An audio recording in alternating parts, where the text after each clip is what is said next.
Jacob lived in the land where his father had stayed, the land of Canaan. These are the family records of Jacob. At 17 years of age, Jacob tended sheep with his brothers. The young man was working with the sons of Bilhah and Zilpah, his father's wives, and he brought a bad report about them to their father. Now Israel loved Joseph more than his other sons, because Joseph was a son born to him in his old age.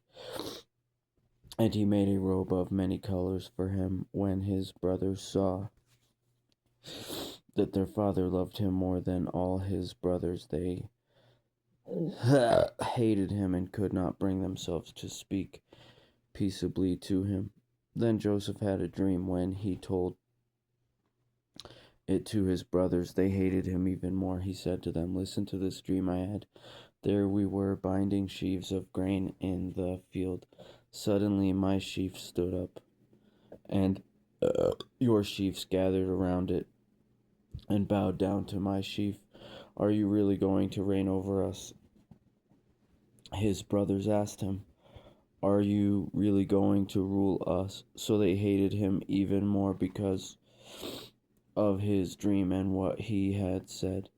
Then he had another dream and told it to his brothers. "Look," he said, "I had another dream, and this time the sun, moon, and 11 stars were bowing down to me." He told his father and brothers, but his father rebuked him. "What kind of dream is this that you have had?" he said. "Are your mother and brothers and I going to bow down to the ground before you?" His brothers were jealous of him, but his father kept the matter in mind. His brothers had gone to pasture their father's flocks at Shechem. Israel said to Joseph, "Your brothers, are pasturing the flocks at Shechem. Get ready. I'm sending you to them." "I'm ready," Joseph replied. Then Israel said to him, "Go and see how your brothers and the flocks are doing, and bring word back to me." So he sent him from the valley of Hebron, and he went to Shechem. A man found him there, wandering in the field, and asked him, "What are you looking for?" "I'm looking for my brothers," Joseph said. "Can you tell me where they are pasturing their flocks?" "They've moved on from here," the man said. "I heard them say, 'Let's go to Dothan.'" So Joseph set out after his brothers and found them at Dothan. They saw him in the distance, and before he had reached them, they plotted to kill him. They said to one another, "Here comes that dreamer. Come on, let's kill him and throw him into one of the pits. We can say that a vicious animal ate him. Then we'll see what becomes of his dreams." When Reuben heard this, he tried to save him from them. He said, "Let's not take his life." Reuben also said to them, "Don't shed blood. Throw him into this pit in the wilderness, but don't lay a hand on him," intending to rescue him from their hands and return him to his father.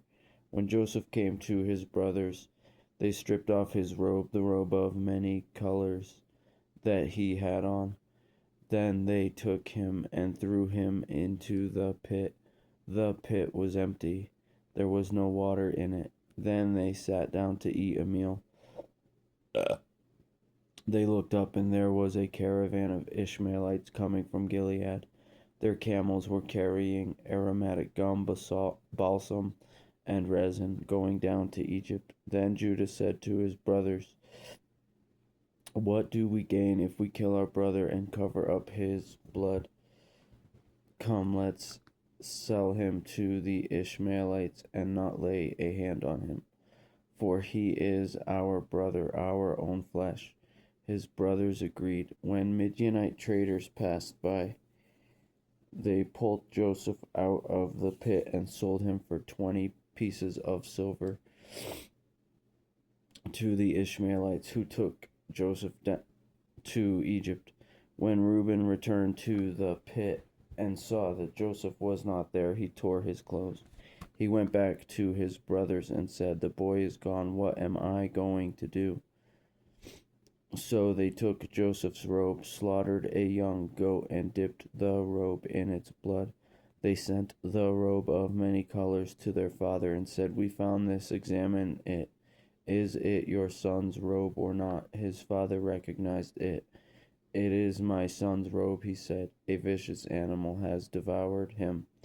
Joseph has been torn to pieces." Then Jacob tore his clothes, put sackcloth around his waist, and mourned his son for many days. All his sons and daughters tried to comfort him, but he refused to be comforted. "No," he said, "I will go down to Sheol to my son." Mourning, and his father wept for him. Meanwhile, the Midianites sold Joseph in Egypt to Potiphar, an officer of Pharaoh and the captain of the guard.